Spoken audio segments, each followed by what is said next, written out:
रही थी वो ये थी कि ये ग्रेटर दैन ज़ीरो होगा तभी ये स्टेबल होगा, ये बात हमने क्यों की?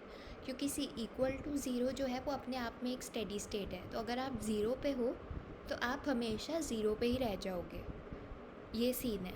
बट इससे हमें उतना फ़र्क नहीं पड़ता क्योंकि कोई भी इकोनॉमी एकदम ज़ीरो से नहीं स्टार्ट होती, थोड़ा बहुत तो उनके पास होता ही है।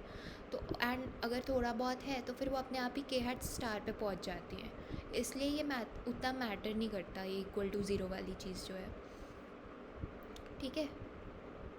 अब इम्प्लीकेशन क्या हुई उस पर आ जाते हैं। लॉन्ग रन में output per unit of effective labour constant रहेगा एट एफ के हैट स्टार, ठीक है। तो लॉन्ग रन में जो आउटपुट होगी पर मतलब यहाँ पर हो क्या रहा है, यहाँ पर बेसिकली के हैट स्टार कांस्टेंट हो गया है, वो चेंज नहीं कर रहा, राइट। तो क्योंकि के हैट स्टार चेंज नहीं कर रहा है इसलिए जो आउटपुट है जो कि है फंक्शन ऑफ के हैट स्टार वो भी चेंज नहीं करेगा। फिर जब अंदर की वैल्यू फ़िक्स हो गई तो बाहर का भी फ़िक्स हो जाएगा, राइट। तो वो चीज़ है। अब इसका क्या मतलब हुआ, देखो बात करते हैं। तो क्या हम ये सोच सकते हैं कि वापस हम उसी रिज़ल्ट पे आ गए जिधर सोलो में थे? नहीं, क्योंकि वहाँ पर भी इक्वल टू ज़ीरो हो जाता था ग्रोथ रेट, यहाँ पर भी इक्वल टू ज़ीरो हुआ है।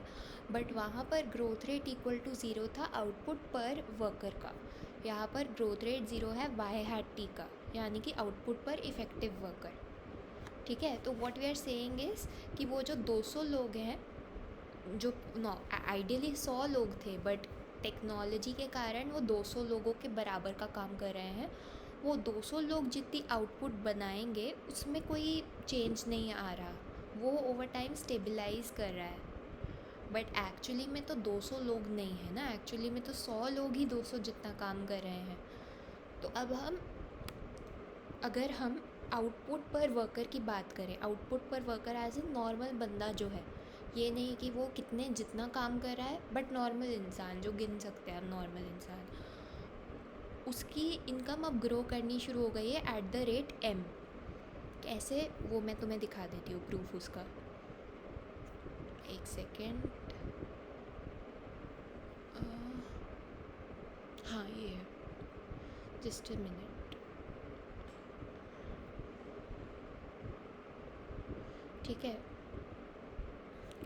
इसका प्रूफ करना बहुत सिंपल है। मैंने 2 अलग अलग तरीके दिखाए हैं इसका प्रूफ करने का। पहला तरीका जो है वो आइडियली वैलिड नहीं है क्योंकि वो मतलब कॉन्टिन्यूअस वाले मेथड से किया है, बट ये मैंने इसलिए इसमें रख दिया क्योंकि कॉन्टिन्यूअस वाले मेथड से हम पहले सोलो में काम करते आए हैं। तो अगर इन केस ये दूसरे वाला तरीका भूल जाओ पेपर में तो at least you can attempt using the first one, कुछ मार्क्स मिल जाएंगे उससे, है ना।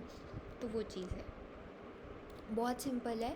सी, अब क्या करना है, पहले तुम जो थे तुम स्मॉल वाले के रिस्पेक्ट में जब भी तुम्हें पार्शियल डेरिवेटिव्स वगैरह निकालने थे तुम कैपिटल वाले का पहले फाइंड करते थे और उससे तुम्हें पता चलता था कि अच्छा स्मॉल वाले का ये